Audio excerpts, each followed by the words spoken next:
ஒரு சிறிய நகரத்தில் சுந்தர், அவரது தாய் மீனாட்சி, மனைவி பிரியா ஆகியோர் வாழ்ந்து வந்தனர்.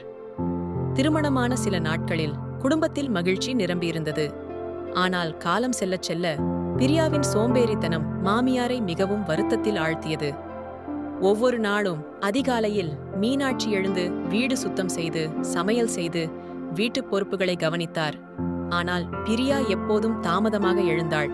அவளுக்கு சமையல் தெரியாது, கற்றுக்கொள்ள வேண்டுமென்ற ஆர்வமும் இல்லை. இது கடினமாயிருக்கு, நான் செய்ய முடியாது என்று சொல்லிக்கொண்டு வேலைகளை தவிர்த்து விடுவாள். ஒரு நாள் சுந்தரின் நண்பர்கள் வீட்டிற்கு வருவதாக செய்தி வந்தது. அந்த நேரத்தில் பிரியா, நான் சமைக்க தெரியாது, நீங்களே பாருங்க என்று பக்கத்தில் உட்கார்ந்து கொண்டாள். மீனாட்சி தனியாகவே ஓடிச் சென்று சமைத்து எல்லா வேலைகளையும் செய்து கொண்டார். அவரது மனம் மிகவும் வருந்தியது. மருமகளே, சமையல் தெரியாதது பெரிய குறையல்ல, கற்றுக்கொள்ளும் மனசு இல்லாததுதான் மிகப்பெரிய குறை. வீட்டில் பொறுப்பை நீ ஏற்காவிட்டால் இந்த வீடு எப்படி தழைக்கும்? சோம்பேறித்தனம் குடும்பத்தையே சிதைக்கக்கூடியது. அந்த வார்த்தைகள் பிரியாவின் மனதை தட்டின.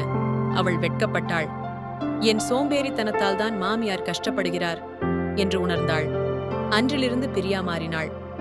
மாமியாரிடம், சமையல் எனக்கு தெரியாது, ஆனால் கற்றுக்கொள்ள ஆசைப்படுகிறேன், தயவு செய்து கற்றுக் கொடுங்க என்று கேட்டாள். மீனாட்சி மகிழ்ச்சியுடன் சமையல் கற்றுக் கொடுத்தார்.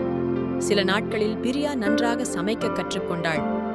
வீட்டு வேலைகளிலும் அன்புடன் உதவி செய்தாள். குடும்பத்தில் மீண்டும் அமைதி, அன்பு, மகிழ்ச்சி நிலைத்தது.